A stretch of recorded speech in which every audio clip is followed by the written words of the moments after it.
परमात्मने नमः। अथ पंचमोऽध्यायः। अवतरणिका।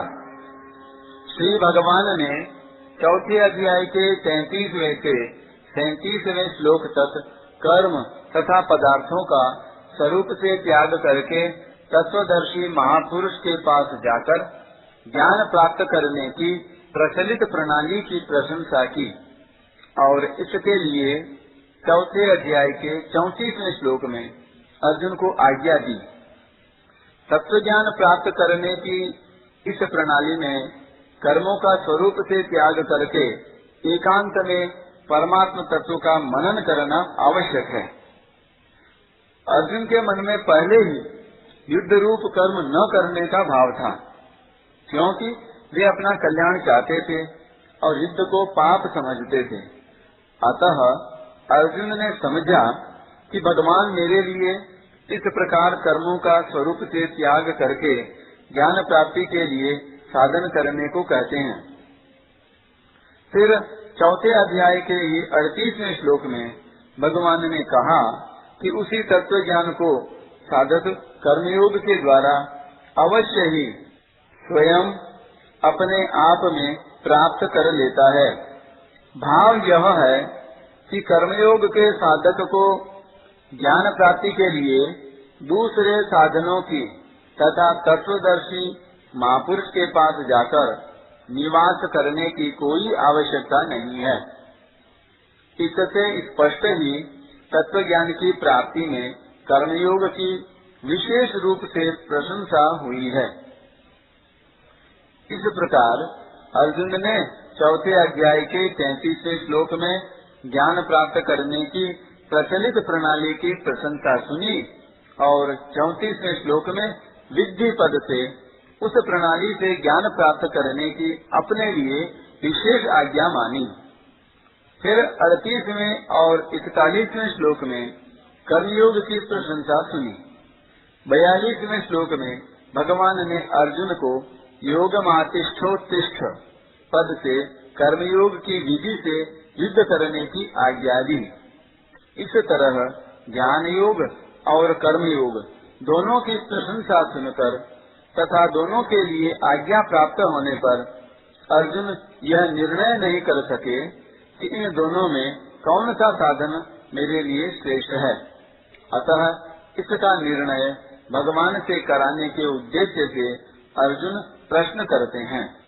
अर्जुन उवाच साम्यातं कर्मणां कृष्ण पुनर्योगं च संसति यच्छ्रेय एतयोरेकं तन्मे ब्रूहि सुनिश्चितम्।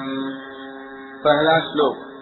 अर्जुन बोले, हे कृष्ण, आप कर्मों का स्वरूप से त्याग करने की और फिर कर्मयोग की प्रशंसा करते हैं। अतः इन दोनों साधनों में जो निश्चित रूप से कल्याणकारक हो उसको मेरे लिए कहिए। व्याख्या। संन्यासं कर्मणाम कृष्ण। कौटुंबिक स्नेह के कारण अर्जुन के मन में युद्ध न करने का भाव पैदा हो गया था। इसके समर्थन में अर्जुन ने पहले अध्याय में कई तर्क और युक्तियां भी सामने रखी।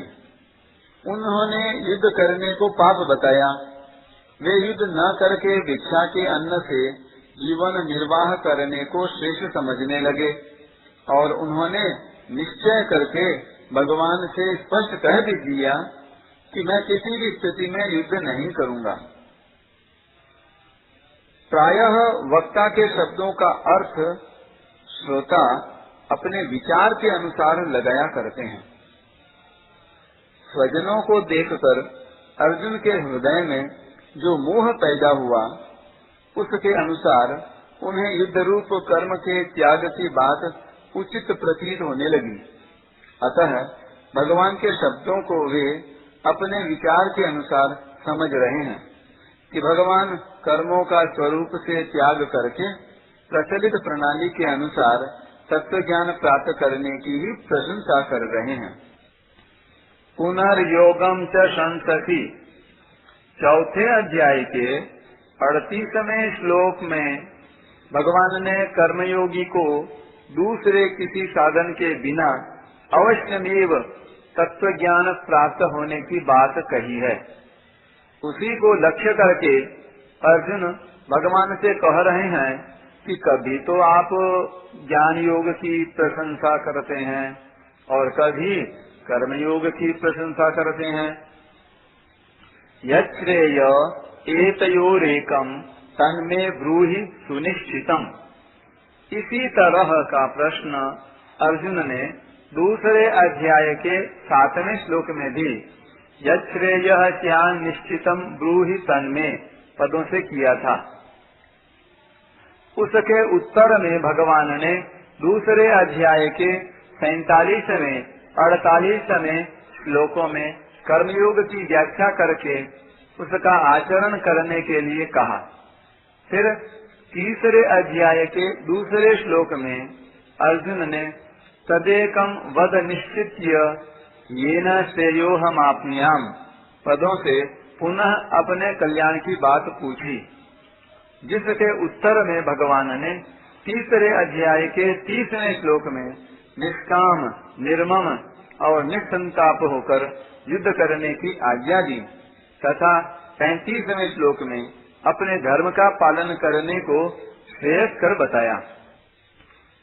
यहाँ उपर्युक्त पदों से अर्जुन ने जो बात पूछी है उसके उत्तर में भगवान ने कहा है कि कर्मयोग श्रेष्ठ है। कर्मयोगी सुख पूर्वक संसार बंधन से मुक्त हो जाता है। कर्मयोग के बिना सांख्य योग का साधन सिद्ध होना कठिन है, परंतु कर्मयोगी शीघ्र ही ब्रह्म को प्राप्त कर लेता है। इस प्रकार कहकर भगवान अर्जुन को मानो यह बता रहे हैं कि कर्मयोग ही तेरे लिए शीघ्रता और सुगमता पूर्वक ब्रह्म की प्राप्ति कराने वाला है, अतः तू कर्मयोग का ही अनुष्ठान कर। अर्जुन के मन में मुख्य रूप से अपने कल्याण की ही इच्छा थी, इसलिए वे बार बार भगवान के सामने श्रेय विषयक जिज्ञासा रखते हैं। कल्याण की प्राप्ति में इच्छा की प्रधानता है। साधन की सफलता में देरी का कारण भी यही है कि कल्याण की इच्छा पूरी तरह जागृत नहीं हुई। जिन साधकों में तीव्र वैराग्य नहीं है वे भी कल्याण की इच्छा जागृत होने पर कर्मयोग का साधन सुगमता पूर्वक कर सकते हैं। इस पर एक टिप्पणी।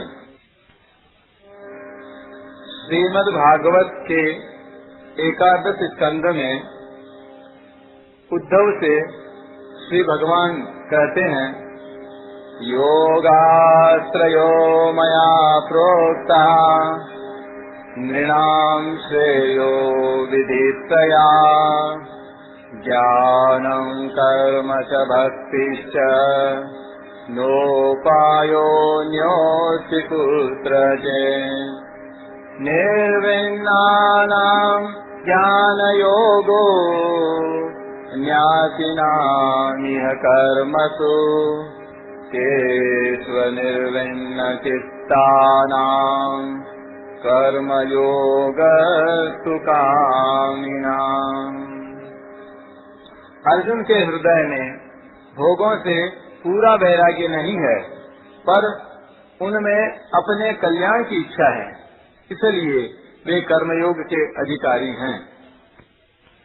पहले अध्याय के 32वें तथा दूसरे अध्याय के 8वें श्लोक को देखने से पता लगता है कि अर्जुन मृत्यु लोक के राज्य की तो बात ही क्या है, त्रिलोकी का राज्य भी नहीं चाहते, परंतु वास्तव में अर्जुन राज्य तथा भोगों को सर्वथा नहीं चाहते हो ऐसी बात भी नहीं है।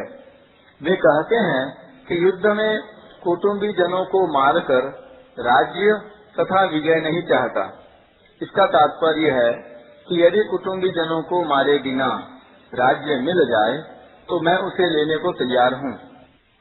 दूसरे अध्याय के 5वें श्लोक में अर्जुन यही कहते हैं कि गुरुजनों को मारकर भोग भोगना ठीक नहीं है।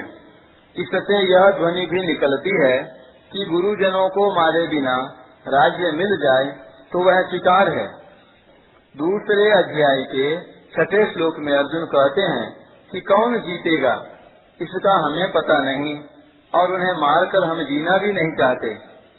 इसका तात्पर्य है कि यदि हमारी विजय निश्चित हो तथा उनको मारे बिना राज्य मिलता हो तो मैं लेने को तैयार हूँ।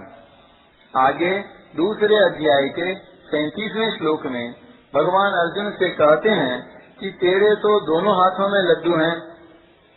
यदि युद्ध में तू मारा गया तो तुझे स्वर्ग मिलेगा और जीत गया तो राज्य मिलेगा। यदि अर्जुन के मन में स्वर्ग और संसार के राज्य की किंचन मात्र इच्छा नहीं होती तो भगवान शायद ही ऐसा कहते। अतः अर्जुन के हृदय में प्रतीत होने वाला वैराग्य वास्तविक नहीं है, परंतु उनमें अपने कल्याण की इच्छा है जो इस श्लोक में भी दिखाई दे रही है।